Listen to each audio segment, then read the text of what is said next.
tal? Muy buenas tardes, soy Héctor de Mauleón, le doy la más cordial bienvenida a una nueva emisión del Foco en una esquina muy emblemática del centro de la Ciudad de México, Jesús María y San Pablo. La historia entrándonos por los poros en un lugar que se ha vuelto un emblema también de la desolación. Mi querida Jimena, bienvenida. ¿Cómo le va, señor de Mauleón? ¿Cómo le va a todos ustedes? Muchísimas gracias por su compañía este domingo. Efectivamente, arrancamos un nuevo circuito, vamos a empezar un nuevo recorrido, así que ojalá que lo disfruten ustedes. Y bueno, ya lo decía usted, estamos en la esquina de Jesús María y San Pablo. Estamos aquí por un momento más porque vamos a dar vuelta precisamente por Jesús María, ¿cierto? Así es. Vamos a visitar el Hospital Juárez, vamos a contar la historia del Hospital Juárez y del antiguo templo de San Pablo, una de las primeras 4 iglesias o templos que se levantaron en la Ciudad de México una vez que cayó Tenochtitlan, pero con mucha emoción porque estamos en el lugar donde fue el barrio de Teopan, uno de los 4 barrios de la ciudad mexica y donde los españoles se la vieron más dura para conquistar México Tenochtitlan, ya que había caído todo, mi querida Jimena, ya que estaba en llamas, humeando todo México Tenochtitlan, se seguía combatiendo en esta ciudad, fue en este barrio de Teopan, fue donde San Pablo Teopan se le conocería después, es precisamente donde los españoles sudaron más y derramaron más sangre, porque aquí se dio la última resistencia de la ciudad azteca, algo semejante a lo que pasó luego en Tlatelolco, porque recordará usted que cayó Tenochtitlan y todavía tuvieron que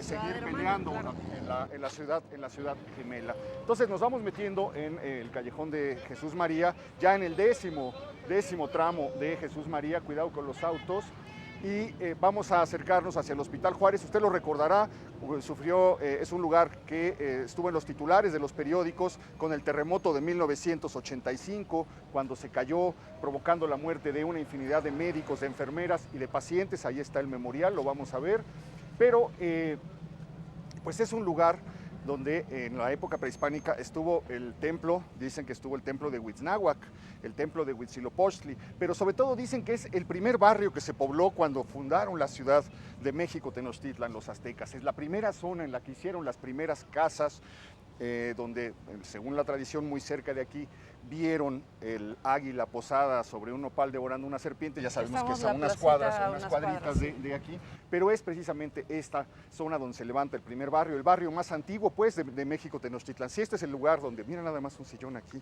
Sí.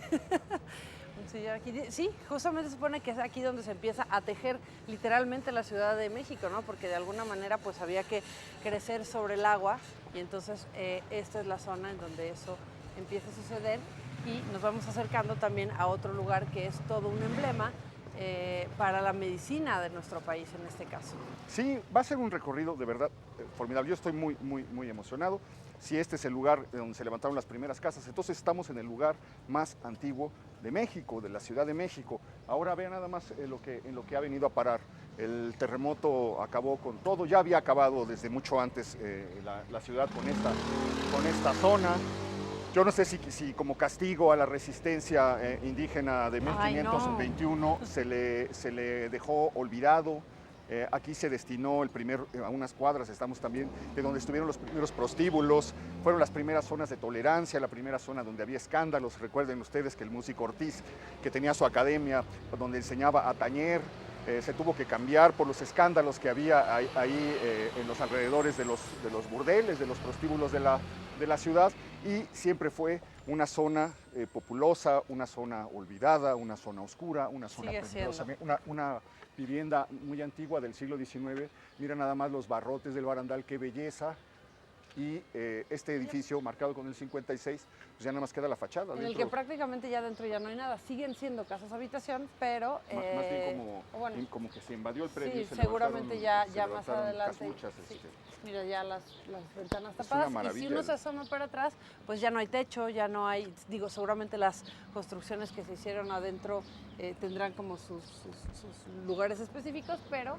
pues aquí ya lo que era esta casona ya no existe, porque sí, como tú bien decías, esta zona en los 2 terremotos fueron muy afectadas, pero sobre todo en el 85 fue una zona en donde prácticamente todo lo que había se cayó, hubo muchísimas víctimas en este lugar, entonces pues sí, lo que queda de ella y tal cual una zona olvidada la mano de la ciudad, básicamente. Bueno, pues mire, aquí en el siglo XVI, en los primeros años del siglo XVI, se levanta una capilla, como le decía, de las primeras que hay en la ciudad, en un barrio de indios, con el fin de evangelizar a los indios. Se levanta una capilla. Hay una capilla de indios que le vamos a mostrar en este momento. Se dice que aquí Gante da alguna de las primeras, Fray Pedro de Gante da algunas de las primeras misas, y luego se levanta una capilla muy modesta que es atribuida bajo la advocación de San Pablo para precisamente colaborar con la evangelización de los indios.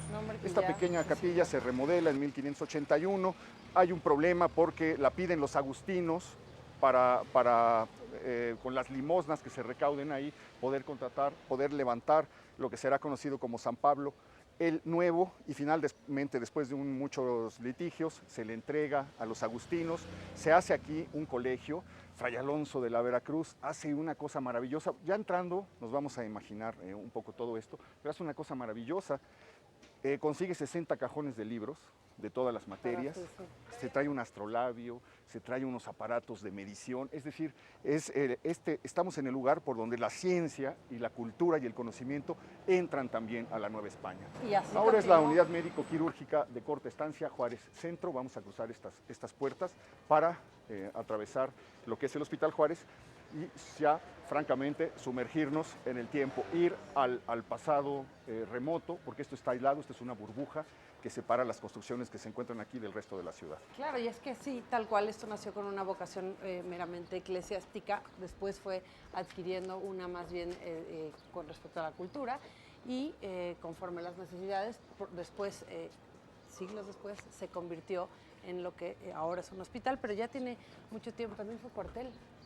En algún tiempo antes de ser hospital se lo entregaron una parte porque no se podía sostener.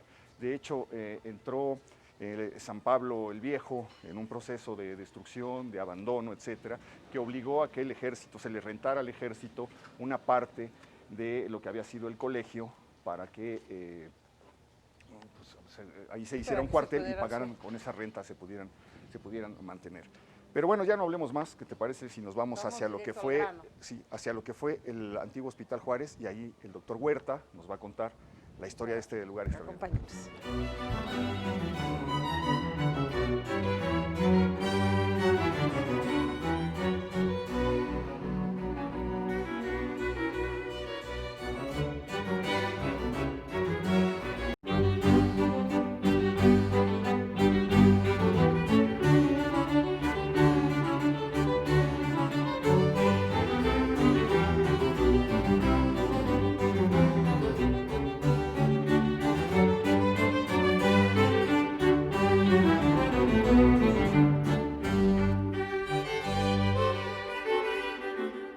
Estamos entrando a lo que creció y surgió como un colegio para estudiar teología y poder atender a los pueblos indios de los alrededores.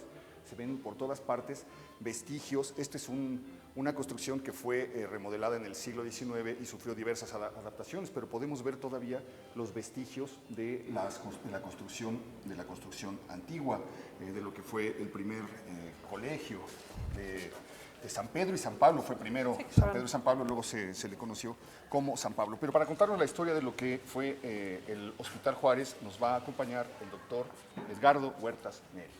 ¿Qué tal? ¿Cómo está, doctor? Muchísimas gracias por acompañarnos. Gracias por recibirnos. Estamos en un lugar que no niega su origen decimonónico. Así es. Se respira. Parece que uno al cruzar y entrar se pasó unos cuantos siglos para atrás. 170 años atrás. ¿Por qué no nos cuenta un poco la historia de este hospital? Claro. Bueno, este hospital surgió a raíz de la invasión norteamericana en las guerras de Padierna y Churubusco por aquellos años de 1847. En aquel tiempo, con la invasión norteamericana, no existían hospitales de sangre para atender a los heridos de estas batallas. ¿Bancos de sangre específicamente? No, hospitales de guerra. Okay. Entonces, resulta que en aquel tiempo el regidor, que podríamos llamar de aquel entonces don José Urbano Fonseca, es quien solicita que que era un cuartel, que ya había sido tomado como un cuartel, que era un convento de ajustinos, se tomara como un hospital. Y entonces teníamos al lado una plaza de toros contigua. Y esa plaza famosísima de San Pablo. Así es. Esa plaza de toros fue destruida completamente y se tomó la madera para hacer los primeros camastros y demás. La indumentaria. ¿Qué cosa? Esa madera estaba en la Plaza del Volador, donde estuvo una plaza de toros, ahí donde hoy es la Suprema Corte. La desmontaron y la llevaron para hacer la plazuela de San Pablo, que fue en la Plaza de Toros durante muchos años por excelencia de la ciudad. Estaba cerca de la calle del Topacio, ¿no? Hoy es Topacio, y ahí se celebraron las grandes corridas del siglo XIX, donde había atracciones muy diversas. Ponían a pelear, por ejemplo, a un oso contra un león, a ver qué pasaba, y bueno, la gente enloquecía, etcétera. Se desmonta ese coso y con esas maderas se construyen los primeros camastros, que yo creo que eran para 60 personas, ¿no? Así es. Entonces, aproximadamente el 16 de agosto se crea este hospital de sangre para atender justamente al producto los heridos de las batallas de Padierna y Churubusco. Eso es en agosto. Es en agosto. Empiezan a caer los primeros heridos, la toma de la ciudad va a ser hasta septiembre, empiezan a caer los primeros heridos y dicen que el Hospital Municipal de San Andrés, que es donde hoy está el MUNAL, no quería atender porque el gobierno le debía dinero y no le pagaban, entonces dijo, oigan, no podemos dar servicio. Y entonces por la idea de un general, José María Labardini, y en acuerdo, como usted nos dice, con este regidor, sería el ayuntamiento, el señor Fonseca, se decide abrir este espacio para que empiecen a entrar aquí los primeros heridos. Y desde entonces siempre va a pasar eso, ¿verdad? Se vuelve los heridos en las prisiones, luego en la intervención francesa, nuevos heridos. Nuevos heridos. Además entraban también ya franceses. Y Así ya, es. O sea, ya no solo se recibían mexicanos. De hecho, este es el origen de la beneficencia española. Este es el origen del hospital español y de muchas otras beneficencias, el hospital inglés, por ejemplo. Entonces, esto queda en manos de las Madres de la Caridad. Así es, queda en manos de Sor Micaela Ayans. Está 20 años como directora. Así es, 20 años como directora, y de Ladislao de la Pascua. Inclusive hay un hospital hoy en día, el Hospital Dermatológico Ladislao de la Pascua, así como de algunos pasantes en medicina, ¿no? Para poder atender. Que su nombre no se conserva, ¿verdad? Sí, no se conserva. Yo quisiera recordar esto, porque miren, sí tiene los primeros, digamos, directores son el señor Ladislao de la Pascua y Guillermo Santamaría. Con unos 2 practicantes que empiezan a hacer las primeras curaciones y cuyos nombres no se conservan. No se documentaron, eso es correcto. Es el 23 de agosto es que llega al hospital los primeros heridos, el 23 de agosto de 1847, porque el hospital fue creado el 19 y 20, pero es hasta el 23 de agosto, y nosotros consideramos como fecha de fundación justamente ese 23 de agosto de 1847. Ahora, esto se llama Hospital de San Pablo. Así es. ¿Se sigue llamando Hospital de San Pablo? ¿Todavía en esa época o ya En aquel tiempo ya se llamaba cambió? Hospital de San Pablo, y el Hospital de San Pablo ha tenido muchas vicisitudes, pero podríamos decir que tiene 3 épocas hoy en día. Una que va desde 1847 hasta, hasta el nombre de 1872. Con Juárez, que se le nombra el 19 de julio. Entonces, en todo ese tiempo ha sido un hospital eminentemente quirúrgico. Inclusive hasta 1985, hasta antes del 85, hasta 1953 aproximadamente, sus funciones son eminentemente quirúrgicos, y aquí se formaron los grandes médicos cirujanos del país. Y de hecho aquí se han realizado algunas de esas operaciones han sido como pioneras en nuestro país, ¿no? Y aquí se tomó la primera radiografía que se tomó en el país. Fue el primer banco de sangre, el primer banco exportador de huesos. Aquí se llevó a cabo la primera cirugía televisada a color. Es que son para presumir. Fíjese, yo tengo aquí un dato, doctor. Un doctor José María Barceló, en 1857, hizo una cosa que yo no me imagino. Es la construcción de un ano artificial. Así es. El primero que se hace en América Latina y el segundo que se hace en todo el continente, porque en Estados Unidos ya un médico lo había hecho, pero le hizo un ano en la ingle a un enfermo y le salvó la vida gracias a esa intervención en 1857, sin anestesia, sin penicilina, sin muchos de las cosas de las que hoy disponemos. Usted nos recordaba hace un momento, antes eran unas operaciones.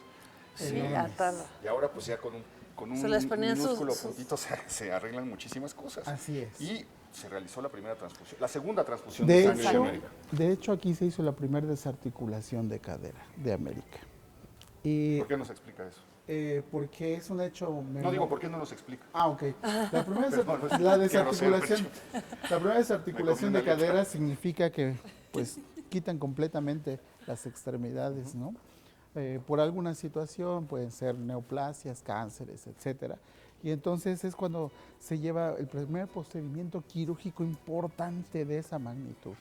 Además, aquí fue el primer lugar donde se llevó a cabo un procedimiento anestésico e intubación endotraqueal, porque en aquel tiempo existía mucha tuberculosis. Claro, y entonces la tuberculosis era la peste del momento. Así es, cavernas en el pulmón. Y entonces se retiraba, se operaba ya pulmón, y entonces se hizo un procedimiento que vino a dar origen a lo que hoy tenemos como procedimientos anestésicos. Fíjese, es este doctor Torres Núñez el que hace la primera radiografía mexicana en 1896. Así es. Cuando llega la radiografía en México llega precedida de muchos mitos, porque se decía que podía uno ver desnudas a las mujeres. Se ponía unos lentes de rayos X, entonces las mujeres, había una especie de esos mitos urbanos, había una especie de miedo de salir a la calle, porque decían que ya con ese invento diabólico las mujeres podían aparecer desnudas. Y como nos decía Jimena, es el primer banco de sangre y de huesos. En 1942 se abre en este lugar. En 1872, con la muerte de Juárez, se le bautiza como Hospital Juárez. En 1880 encontré por ahí que los recursos fallaban mucho, era un hospital que estaba muy sucio, que estaba muy abandonado. Juan de Dios Pesa escribe un artículo que dice, qué lúgubre es la entrada, qué tristes los salones, qué miseria acusan las camas.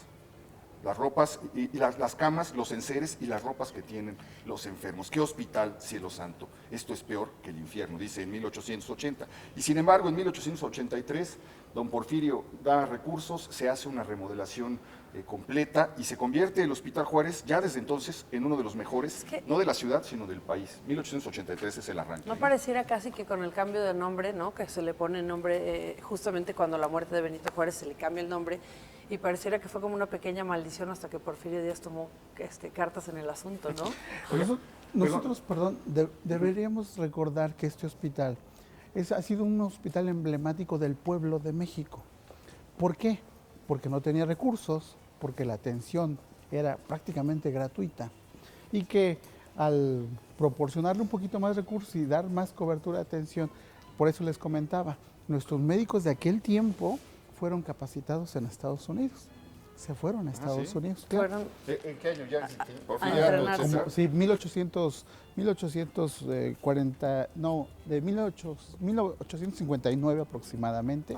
Ellos sufrieron una capacitación y ellos ya llegaron al país hablando pues de otras técnicas quirúrgicas, de otros monitoreos, electrolitos séricos, ya con una visión completamente diferente. Y eso le permite al país generar una ola de médicos cirujanos de gran renombre y prestigio internacional. Se vivió la época dorada de la cirugía en México. Aquí en este espacio. Pues ¿cuántos muchachos no habrán llegado aquí con sus batas blancas que aprendieron en el anfiteatro de lo que era el antiguo templo? Se usó como anfiteatro y luego como biblioteca el coro. ¿Cuántos no habrán aprendido? Me quise acercar aquí porque me llamó mucho la atención la fuente. Es muy bella. Y la estatua de un doctor Manuel Velasco Suárez. ¿Por qué no nos dice quién es? El doctor Manuel Velasco Suárez fue el fundador neurocirujano, médico neurocirujano connotadísimo a nivel internacional.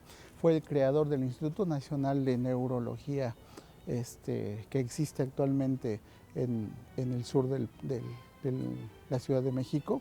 Y que bueno, no solo eso, él era un filántropo como tal, ¿no? El doctor Manuel Velasco Suárez fundó en México la Comisión Nacional de Bioética, entre muchos otros logros que tiene al respecto. Oiga, doctor, fíjese que ya que estamos aquí, en este recinto de silencio, de frescura, de verdor, se me ocurre otra cosa que no nos ha dicho, y es que aquí surge la leyenda urbana de la planchada, esa enfermera fantasmal que anda rondando los hospitales, aquí empieza. ¿Por qué no nos platica un poquito de eso? Efectivamente, la planchada, que es un fenómeno que se da en todos los hospitales hoy en día, el origen fue existen muchas versiones acerca de la planchada, pero alguna de ellas comenta que fue una mujer que sufrió durante su juventud y que para resarcir el daño que ella quizá durante su vida normal produjo a la gente, entonces pena en el hospital y busca ahora ayudar, y por eso cubre, protege, proporciona medicamentos. Es un fantasma a la inversa, ¿no? ¿Desde el 19? ¿No? Probablemente, Sí, probablemente desde el 19. ¿Usted nunca la ha visto? No me ha tocado la fortuna, pero... Pues pero es la antítesis de la historia de fantasma, ¿no? Este es un fantasma bueno, digamos. Así es. Sí, porque ayuda. Sí, exacto. Ayuda. Pero espanta de todas maneras, ¿no? Pues sí. Pero seguro. le ha tocado, digamos, testimonios cercanos. Sí, muy cercanos, porque en las distintas áreas del hospital ha habido pacientes que nos dan declaraciones de que efectivamente una señorita de blanco fue, los cubrió, les pasó medicamentos, se retiró el dolor que durante tanto tiempo habíamos tratado de controlar y que no había sido posible, pero que después de la intervención de este personaje, pues todo se alivia. ¿Ningún paciente le ha dicho a usted eso? Sí, muchos. ¿A usted le dijeron? Sí, dice que ya... yo pensé que se lo habían contado. No, dice que se lo contaron a él personalmente. Sí, y no solo a mí. Y van a buscar los registros y resulta que ninguna enfermera estuvo pues con es ellos, que ¿no? se supone que no había señoritas en ese momento ahí de guardia, ¿no? Así nace y se empieza a muy desarrollar. probablemente era también una monja, por ahí. Puede ser una madre, porque eran madres de la caridad. Pero para el tiempo que aparece la planchada ya no había más.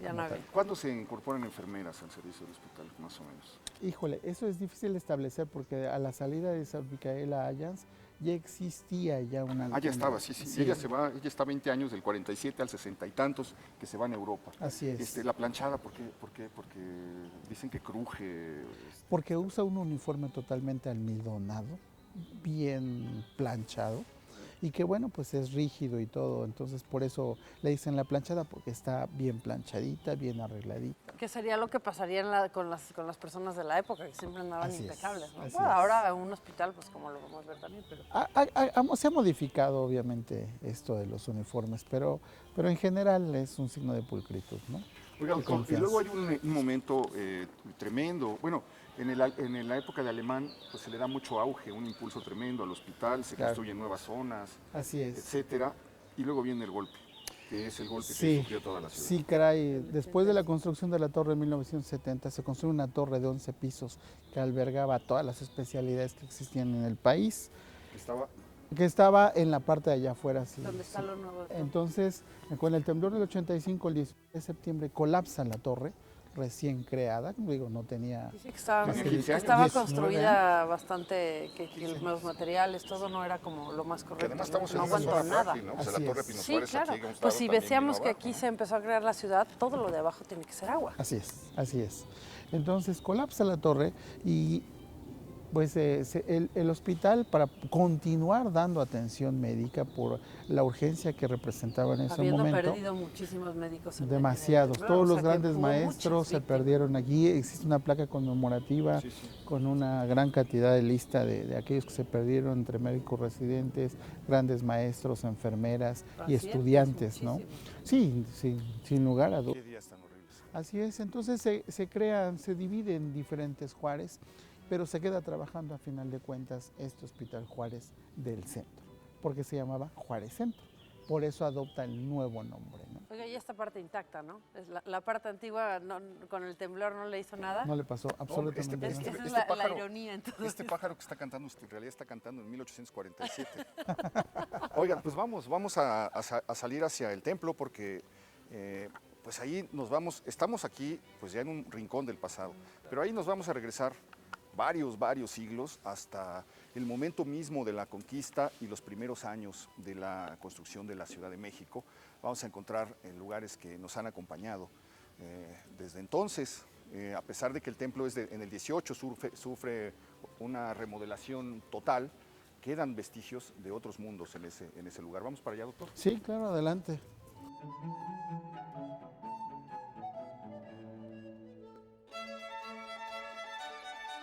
Y aquí sí nos asalta una nueva instalación, es lo primero que vemos al salir, doctor. ¿Qué es a eso le decía sustituyó? que es la tercera época, nuevamente se vuelve a constituir en un hospital médico quirúrgico con atención de vanguardia, con tecnología de vanguardia. Ahora hacemos procedimientos no invasivos, pero mínimamente invasivos. Claro, pues lo que ha avanzado la ciencia, eso es lo que permite hoy ese avance. Así es. Entonces, a la nueva reinauguración de la unidad, creamos un nuevo método de atención, ¿no? Y entonces el paciente llega en la mañana, se opera y se va por la tarde. Qué maravilla. Y eso permite que haya mucho más gente atendiendo. Así es, resolvemos muchos problemas de retardo en la atención médica de los otros hospitales y entonces estamos optimizando realmente el trabajo y la solución del retardo de la atención quirúrgica. Es que iría a un nivel digno del pasado, de su propio pasado, qué maravilla. Aquí estaba la torre donde se cayó. La torre estaba en ese hueco que quedó y que colapsó la torre de 11 pisos. Ok, ¿fue así? Se fue hacia los lados y hacia abajo. Es que claro, todo abajo, ya lo decía el señor de Mauleón, abajo estaba el lago. Entonces aquí la ciudad está tejida prácticamente en islotes. Y ya que nos hemos detenido aquí, bueno, pues aquí está precisamente el memorial, lo estamos viendo. Esto es los nombres de los médicos residentes, de las enfermeras, del personal administrativo, de mantenimiento, de intendencia. Las vidas que se llevó el terremoto del 80. Sí, qué cosa más así terrible. es. Obviamente base, nos faltaron muchos más, pero bueno. Y este es un pequeño monumento en honor a quien se fue, a quien sirvió y sobre todo mire, la primera piedra de la nueva unidad. Una nueva época en su esfuerzo para proporcionar salud de alta calidad a los mexicanos. Así es. Entonces tenemos especialidades como cirugía plástica reconstructiva, urología, ortopedia, cardiología, dermatología, oftalmología, gastroenterología, coloproctología, entre otras. Fíjese que esto es algo que yo creo que nos va a explicar muy bien Jesús Petlacalco, porque estamos viendo que estamos en un lugar trágico, es decir, los heridos de la decena trágica, señor Héctor, el gran cronista del centro. Gracias. Hola, ¿qué tal? Buenas tardes. Estamos viendo que los heridos de la invasión norteamericana del 47, de las batallas de Churubusco y Padierna, y después ya de la caída de la toma de la ciudad, cuando entran los gringos por San Cosme, disparando a la gente que estaba en las azoteas, tirando las puertas y fusilando a los que les aventaban piedras, etcétera. Todos los heridos vienen a dar aquí. Invasión norteamericana, vienen a dar aquí. Decena trágica, los heridos de la decena trágica vienen a caer a este lugar y luego pues el tremendo terremoto del 85, es decir, todos los hechos que han marcado la historia de la ciudad de alguna manera pasan por el Hospital Juárez. Yo diría, Héctor, que pasan y que inicia mucho de la historia de esta gran ciudad en este sitio donde nos encontramos, que está considerado como un barrio fundacional y que según estudios que se hicieron a mediados del siglo XX por el doctor Alfonso Caso, pudo haber sido aquí donde se inicia la historia de aquella ciudad indígena llamada México Tenochtitlán. Pudo ser en este lugar. Lo que sabemos de cierto es que aquí estuvo el santuario de Huitznahuac o de Huitzilopochtli. Así es.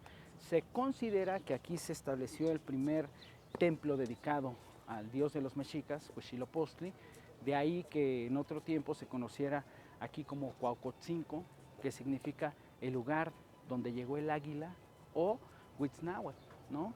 Es el barrio de Huitznahuac, ¿no? El barrio como tal se conoció, más bien la parcialidad indígena se conoció como Teopan, que es un carácter fascinante porque significa el lugar donde está Dios o el lugar donde está lo divino. Es decir, había un barrio y dentro de ese barrio había, digamos, varias colonias, para usar un símil semejante al nuestro. Dentro de esas colonias, una de ellas era Huitznahuac, y Huitznahuac es precisamente esta parte del barrio de Teopan, de San Pablo Teopan. Teopan como tal era la parcialidad de las 4 parcialidades de la gran ciudad de los Tenochcas y estas 18 calpulis, Héctor, Jimena, o barrios que conformaban esta gran parcialidad, que la gran importancia que tuvo fue haber sido, después del Templo Mayor, el sitio de mayor religiosidad en la ciudad mexica. Lo cual ya tiene un significado cargadísimo. Un gran significado, sí, ¿no? Claro. Y que nos da cuenta del carácter del barrio indígena después de la conquista, porque fue uno de los que resistieron más. Un hueso duro de roer. Este embate. Hasta la fecha. Hasta la fecha, ¿no? Digo, se nos conoce como bravos. Tú eres de aquí, de unas cuadras, ¿verdad? Yo soy de aquí, Héctor, y tengo el gran privilegio de recibirlos el día de hoy en lo que es mi barrio de origen. Qué maravilla. Aquí, San Pablo. Aquí naciste. Aquí nací, a unas cuadras. Me bautizaron aquí en la parroquia de San Pablo. ¿Estuviste internado aquí en el Hospital Juárez? Estuve internado en el Hospital Juárez cuando fui pequeño. ¿Es cierto, doctor? Era muy pequeño todavía. Él era pequeño, pero él también. Sí. Oiga, Jesús, bueno, vamos a esto, que es pues, un espacio único. ¿Por qué no nos ponemos en esta invitadora sombra? Claro que sí. Y ahí nos platicas de qué se trata este espacio. Veo por ahí una placa ya un poco oxidadona que nos dice que es la capilla de San Pablo, la capilla de indios, ¿es esta? Así es. Es una capilla, bueno, esto es la recuperación de lo que fue la capilla de indios de San Pablo, que uno de los grandes tesoros de este espacio como tal y de este barrio es que, si se dan cuenta, hacia mi izquierda todavía se conserva un parque, que pues era el parquecito de San Pablo. La plazoleta. La de la iglesia, que siempre generalmente van acompañadas la una de la otra, ¿no? Así es, porque efectivamente aquí estaba el templo dedicado a este dios de los mexicas, el espacio ceremonial, religioso, político, civil, entre otras funciones. Y bueno, con la llegada de los españoles, la construcción de una de las primeras parroquias de indios en la ciudad capital de la Nueva España, se dedica este espacio como capilla de indios y posteriormente, bueno, va cumpliendo otras funciones hasta lo que es. Hay una seguidora del programa, Mercedes, subió en Twitter, en la cuenta de Twitter, una foto de cómo era la plazuela de San Pablo a principios del siglo. Se ve la línea del tranvía, se ve todo descubierto, se ve en este lugar converge donde termina Correo Mayor, donde termina San Jerónimo y donde empieza la calle de la Garrapata, que hoy es Izazaga. Así es. San Pablo e Izazaga. Se ve perfecto en esta foto. Pueden buscarla ahí, nos la ha estado tuiteando Mercedes. Pero en este lugar, en 1968, cuando se hacen las obras del metro, se encuentran una cosa muy misteriosa, que es, aparecen varios entierros, varias ofrendas prehispánicas, entierros con ofrendas, pero de repente encuentran los restos de un hombre de alrededor de 40 años, con los huesos consumidos por algún proceso infeccioso, y tenía unos apremios o unas prisiones, como le llaman, unos grilletes en las rodillas. Se ve que eso lo usaban en los primeros años lo usaban en la Nueva España, pero los restos venían de los primeros años del siglo XVI, y se ve que lo usaron como una forma de torturarlo, para preguntarle algo. Era muy común que les aplicaran esos grilletes, como te decía, les decían apremios o prisiones, y eran muy dolorosos. Y entonces pues murió en lo que lo estaban torturando, en lo que lo estaban interrogando, y lo enterraron con todos los grilletes. Con todo y todo. Lo encontraron al hacer el metro en el 68, está en internet, usted puede buscar hombre con grilletes en la plazuela de San Pablo, y le va a salir todo el estudio que hizo el INAH, con fotografías de cómo fue el hallazgo, etcétera. Y pues un misterio, porque no se sabe qué le habrá pasado, qué le estarían preguntando, doctor. Pues seguramente algo interesante. Sí, ¿verdad? No, bueno, el tesoro valioso. de menos el tesoro de Moctezuma para arriba, ¿verdad? Claro. Mínimo, muy bien. Y es que no lo ponemos en duda, porque este barrio, al resistir todo este embate, entre otras cosas, consigue que se le dote de agua. Es el primer barrio indígena después de San Juan Moyotlán al que se le concede una merced de agua, una pila pública de agua, que justo se encontró en este parque, ¿no? ¿Por qué no vamos a ver la fachada también? Vamos a ver la fachada. Un poquito por allá. Y cuando haya oportunidad, hay vestigios de esas pilas de agua, y hay una pila de agua dentro del claustro del siglo XVIII que es maravilloso. Esto está completamente reconstruido, ¿verdad? Aunque todavía quedan por ahí algunos vestigios de cómo fue originalmente. Así es. Y ahora es la primera vez en mi vida que veo abiertas las puertas. Exactamente, se puede Qué entrar. emoción. Es la primera vez que veo abiertas Creo las que puertas. nos las de abrieron este especialmente, ¿verdad? O nos queremos sentir muy especiales, doctor. No, Usted diga. adelante, por supuesto. Es para nosotros y para nuestro público. Es un placer, pues recobrar esas partes históricas, ¿no? Y hablar de lo memorable que es. Que además es muy bonito siempre ver estas iglesias al lado del hospital, como que ve una relación entre la medicina y la iglesia en ese momento tan importante, ¿no? Así es. A ver, aquí vemos algo que pues nos plantea varias preguntas. La primera es en ese bellísimo portón vemos las llaves de San Pedro. San Pedro. Así es. Y del otro lado vemos a San Pablo, y sin embargo se conoce como San Pablo. Ahora, pero en su origen, ya con la presencia agustina, aquí tuvo funciones como colegio de San Pedro y San Pablo. Que Esto hubo se lo otros en la entregan, ciudad se lo también. entregan a los franciscanos. Los franciscanos construyen una capilla primitiva. Esta la tiran en 1585. Hay un litigio entre franciscanos y agustinos. Los agustinos quieren el espacio. Después de un litigio largo lo reciben, y con las limosnas de este templo van a construir el otro templo de San Pablo el Nuevo. Va por ahí, ¿no? Va por ahí, pero el conflicto local siguió hasta mediados del siglo XVIII y finales del siglo de ese mismo siglo, y a principios del siglo XIX el arzobispado, ya cuando se da esto de la secularización de los bienes de la iglesia, decide construir una nueva parroquia a espaldas de esta, que es un edificio fascinante, considerado entre los primeros edificios neoclásicos construidos en el continente americano. Es obra de ni más ni menos que el primer director de arquitectura Antonio de la Academia González. de San Carlos, así es, Antonio González Velázquez. Velázquez, Así autor es. de Jesús María, de las dos portadas dobles, de las portadas gemelas dobles de Jesús María. Sí. Bueno, pero ¿por qué no nos platicas un poquito, pues lo que ves aquí? Ahí adelante se ve arriba el escudo, se ve una espada. Así es. Se ve, ¿qué más se ve? Una llave. Se ve una llave. De armas. Y lo más contundente, conmovedor y definitorio del carácter de este lugar, un águila. Un águila que nos indica qué. Un águila que empuña en su garra una especie como de trono o de bastón. Nos indica que este lugar efectivamente fue un sitio de gran presencia indígena hasta entrado ya el siglo XVIII. Lo sigue Ahí está siendo. el águila, pero es rarísimo encontrar el águila en una fachada, ¿no? Es muy raro. Es casi una herejía. Casi. Pero las parroquias de indios más importantes de la ciudad todavía lo conservan. Santiago Tlatelolco es un ejemplo. ¿Por qué no entramos? Vamos a atravesar las puertas del cielo. Vamos a entrar. Según San Pedro, arriba de nosotros, ¿no? Vamos a entrar porque aquí se encuentra pues una joya única.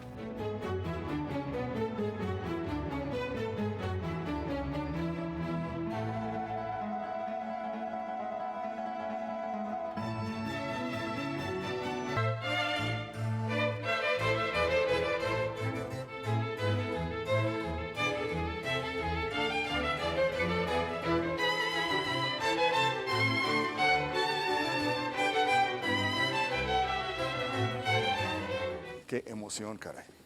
Bueno, esto fue un anfiteatro.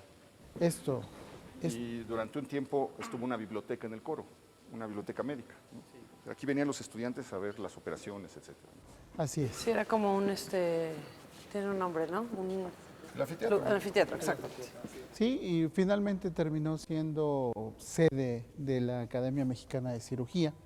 Ese es el inicio de la sede de la Academia Mexicana de Cirugía. Y se quedó como un auditorio, un magno. De hecho, es nuestro magno auditorio con capacidad para 400 personas. Okay. Yo por ahí encontré que en 1880 y tantos, en la crisis, justo cuando Juan de Dios Peza escribe que el hospital es una sucursal del infierno, porque no tiene recursos, porque está sucio, porque llegan los enfermos, mandan los enfermos de las prisiones y los heridos, y luego sacan a los muertos por la puerta principal de la entrada del hospital. Entonces, de repente, decía la gente, oye, da muy mal aspecto, tú vas a curarte al hospital y están sacando al que va saliendo. Y de hecho, en el Porfiriato incluso hicieron una vía de tren para que llegara el tranvía y trajera un vagón con los que venían de las cárceles y los pudieran meter con tranquilidad.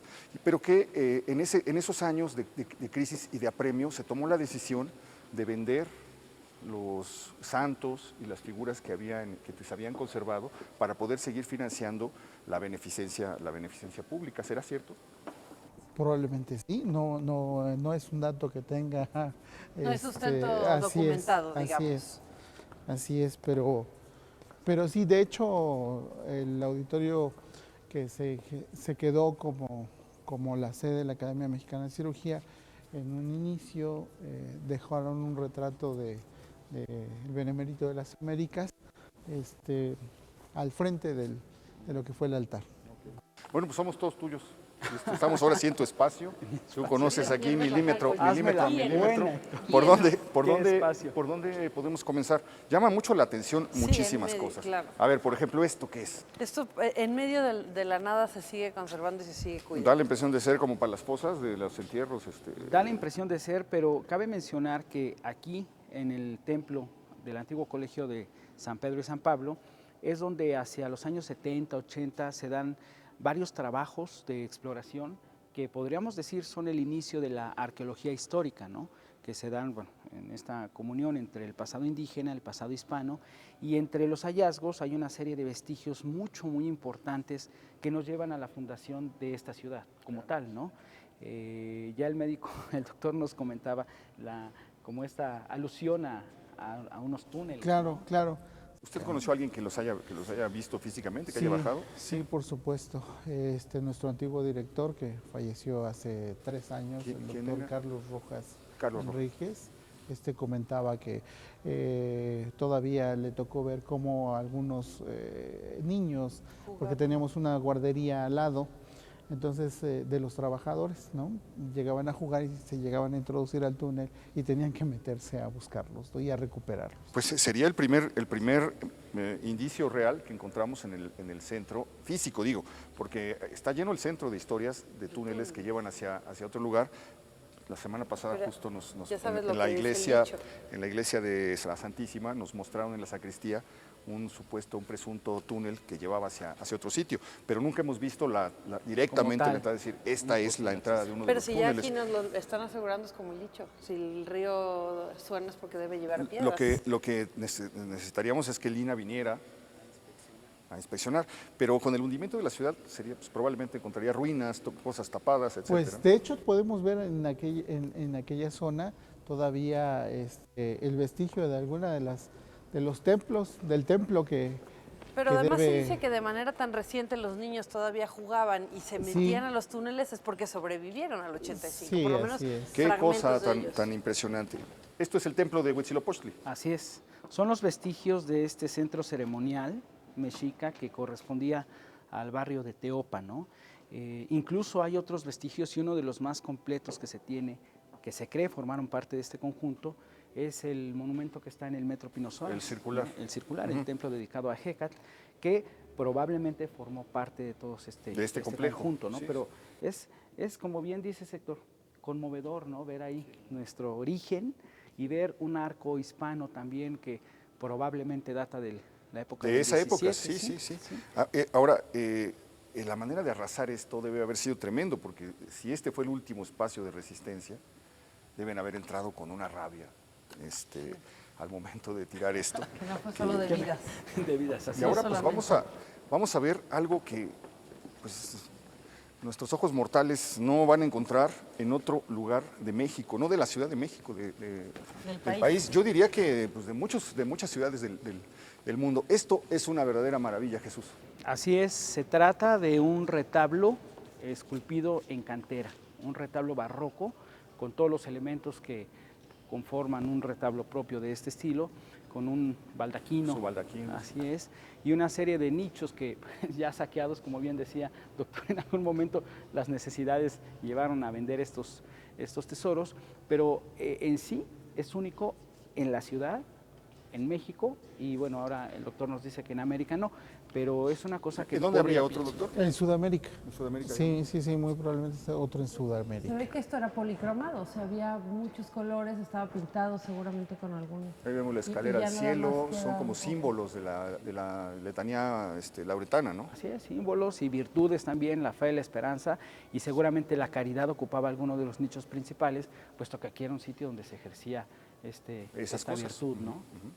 Y se ve la construcción acá también, o sea, por debajo, ¿no? Seguramente los ladrillos, digamos. Sí. Cabe mencionar... Fíjate que, perdón, es que ahora que dijiste esto se me vino a la mente el otro hospital, que es el Hospital de Jesús. Incluso la arquitectura del Hospital de Jesús es semejante a esta porque los enfermos necesitaban tener esto, necesitaban tener aire, necesitaban tener luz, necesitaban oír el agua, porque esto te sanaba el alma, te daba el ruido del agua cayendo, te daba una forma de curación que compartían todos los hospitales desde el Renacimiento, ¿no? Sí, de hecho el Hospital de Jesús pues es el primer hospital de Latinoamérica. ¿Sí? Y este sería el segundo hospital de Latinoamérica. Así. Y como colegio fue uno de los primeros para naturales de América, ¿no? Fue para naturales también. Sí, fue un colegio. O sea, digamos que aquí era de los primeros lugares en donde se aceptaba gente que no fuera española, digamos. Así es. Y lo relevante es que Fray Alonso de la Veracruz, en algunas crónicas, cita su asombro por ver cómo los indígenas aprendían filosofía, teología y otras ramas, ¿no?, propias de la educación de aquel tiempo, pero como tal se cree que aquí se conformó incluso una de las primeras bibliotecas también. Sí, eso sí, está documentado, ¿no? Lo comentábamos, ¿no? Sí. Fray Alonso trajo 60 cajones con libros, un astrolabio, un globo terráqueo, Imagínate esos libros, el conocimiento que no tendrían. Lo que cabe en 60 cajones es lo que hace falta aprender. Es como la novela de Dantes, Edmundo Dantes, el Conde de Montecristo, que le dice, cuando conoce al prisionero que es su compañero de celda, le dice: yo he leído todos los libros que contienen el saber de la humanidad, y le pregunta a Dantes ¿cuántos son? Y le dice: son 150. Imagínate, el siglo XIX con 150 libros, tú podías saber todo. Ahora pues sería eso prácticamente imposible, ¿no? Pero bueno, todo lo que nos ha sugerido esto, los colores, como dice Jimena, son de verdad. La túnica pintada de rojo, los dorados, el blanco, el cabello, los ojos. Es fácil imaginarlo, ¿no? Es fácil imaginar cómo fue. Lo que ya cuesta trabajo imaginar es cómo habrán sido los retablos del altar mayor, etcétera. ¿Qué pasa con este templo, digamos, en la Reforma? En la Reforma, antes de la Reforma incluso el templo es deshabilitado para funciones del propio clero regular, ¿no? Los agustinos, muy a disgusto, dejan el espacio, dadas las circunstancias de la intervención norteamericana, y se convierte en la capilla del hospital, que funcionó, como ya lo mencionó el doctor, en ese tiempo como capilla. Posteriormente se le fueron dando funciones como de anfiteatro. Ya en el Porfiriato. Así es. Pero propiamente este espacio no tuvo una confrontación directa con la Reforma en cuanto a esta función que hizo el Estado de quitar los bienes de la iglesia. Por el hospital, ¿no? Lo mismo que le pasó al Hospital de Jesús, que se le permitió seguir funcionando, y la capilla incluso el templo se mantuvo. Así es. Intacto, ¿no? Con quien sí tuvieron problemas, un personaje histórico de aquí que es Sor Micaela, fue porque una vez que triunfa la República, que triunfa el presidente Juárez, a ella la echan de México por el hecho de haber abierto un pabellón para atender a gente procedente de Bélgica, de Francia y de otras regiones. Es que hubo heridos, decía Jimena, heridos de la intervención francesa. Así es. Claro que venían aquí a Mira cómo son los odios, ¿no? En un lugar humanitario todavía se nos olvidan esas cosas, y entonces entramos en estas confrontaciones brutales que no han dejado más que ruinas y sangre. Pero sí decía que es de los primeros lugares que también recibe ya extranjeros, digamos, no solamente gente del... Así es, inicialmente no solo recibía soldados mexicanos, ¿no?, sino también los norteamericanos, y después los franceses, los belgas. No hubo distinción. Pues es un lugar muy conectado. Muy simbólico, además. Y muy dramático también, ¿no? Hay una anécdota que no sé si ya la comentaron, que tiene que ver con otra vocación del barrio, que es el trabajo sexual, ¿no?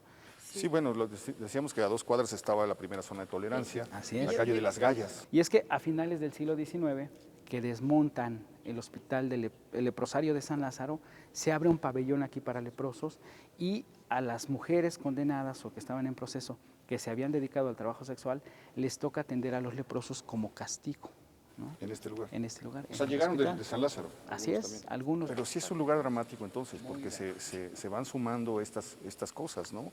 El hecho de tener cerca la zona de tolerancia lo vuelve también un lugar que está fuera del control, no está bajo la luz del Estado todo el tiempo, ¿no? Es una zona de penumbra donde siempre pasan las cosas no permitidas. Decíamos que se puso la Plaza de Toros aquí, que era una cosa muy combatida, siempre le ponían multas, porque siempre acababan acuchilladas, porque había escándalos, porque había borracheras, porque siempre pasaban cosas tremendas en las plazas, en las corridas de toros, y al terminar, por la afición al chinguirito, etcétera. Pero lo que pasaba entre la gente, ¿no? Y entonces los iban echando siempre hacia este lugar, y este es un lugar, digamos, donde se fue arrinconando lo ilegal, lo ilegítimo, lo difícil de reglamentar desde el principio. Pues estamos a unos pasos de donde estaban los leprosos. Yo creo, Héctor, que la gran virtud de este barrio con tanto estigma, porque bueno, uno dice San Pablo e inmediatamente saltan estos temas. Una de las grandes virtudes es que ha sido este sitio, este espacio, ha tenido ese carácter de renovación. Hay sí un signo de destrucción muy fuerte, pero también lo hay de generación de una nueva realidad, ¿no? Muy, a lo largo de los siglos, hay oficios muy castigados también aquí en el barrio de San Pablo. ¿Cómo cuáles? Como el pipero famoso, ¿no? El pipero, al estar rodeados de canales, de embarcaderos, de acequias, el pipero era quien se encargaba, cuando se dictan normas de salubridad en la ciudad, él pasaba por las tardes a las casas a recoger las vacinas o vacinicas. Entonces, en una mula con 2 barriles iba vaciando estas vacinas, imagínense. Qué terrorífico la labor trabajo. Pues lo único bueno es que le quedaba cerca el tirar para San Antonio Abad, porque le agarraba para San Antonio y ahí iba a vaciar. Fíjate, yo nunca había entrado a este lugar, estoy como muy emocionado. Me dan ganas de salir por esa puertecita, a ver qué encontramos, vamos. Adelante. Maestro, pase. Gracias. Por favor, doctor. Sí, gracias. Aguas aquí, ¿eh? Sí, con cuidado. Esto sería otra de las entradas laterales. Es la lateral. Sí, la lateral. Sí. Aquí esto seguro, pues ya no tenemos la menor duda de que estos son piedras de templos mexicas. Estos son, esto lo tomaron de ahí, posiblemente del templo de Huitzilopochtli, para levantar esto que estamos tocando. Es precisamente... Así como se tomaron las maderas para hacer las camillas, aquí. Es la lava petrificada de la que hablaba Benítez, ¿no? Pues como agua, se nos fue el programa el día de hoy, como agua, literalmente rapidísimo. Ojalá ustedes lo hayan disfrutado, creo que todavía tenemos un largo recorrido en esta zona, así que ojalá nos sigan acompañando. Podemos igual detenernos nada más un momento a ver pues la fachada, que es más sencilla que la anterior, pero que también tiene sus, se ve que sus tenía, detalles, que tuvo ¿no? ahí alguna cosa que tapiaron, ¿no? Alguna ventana, claro. ¿no? Se ven cosas, son modificaciones, porque esta es la versión del siglo XVIII de la antigua capilla de San Pablo. E incluso se perdieron otros claustros, ¿eh? Había en este espacio claustros que pertenecieron tanto al colegio como después al hospital. Sí, aquí se ve que continuaba. Así es. Una especie de barda atrial, Así es. ¿no? que rodeaba todo esto y que Todos pues, ya los fue, arcos. Por aquí ya fue seguramente demolida. Aquí pasaría hubo algo agua. también, ¿no, Jesús? Aquí se construyó en 1947 para conmemorar el centenario de la fundación del Hospital Juárez, un edificio que diseñó Carlos Obregón Santacilia como Hospital Juárez. De aquella época era pues, la maravilla de la modernidad, ¿no? Tenía, como al ser hospital escuela, pues tenía vista a los quirófanos, en fin. Y Todo este espacio. todo este espacio, todo esto, lamentablemente en el 2010, cuando se construye la nueva unidad, es demolido, ¿no? Porque quedó afectado y no sé qué otros. Del 85 Pero pues era de también, Obregón seguramente. Santa Obregón Cilia, Santa Cilia. valido la pena conservarlo. Así es. Si no fue así es porque pues Seguramente quedó muy ya era destruido. imposible. Doctor, pues le agradezco muchísimo. Sí, No doctor, sabe cómo he gracias. disfrutado esta caminata y esta conversación con usted. Un placer conocerlo. Esta es su casa, con ustedes. Doctor Huertas, muchísimas gracias. Hasta luego, que les vaya muy Querido bien. señor Gracias, Petlacalco, gracias. muchas gracias. Usted nos por tendrá que acompañarnos. acompañar porque todavía nos falta, lo vamos a recorrer Vamos hacia allá. hacia allá. Y Vamos no a seguir es peligroso, caminando hasta luego. por tu barrio, ¿no? Claro que sí. Nos vamos a San Pablo, a La Palma, no sé, nos vamos por ahí. Claro que sí.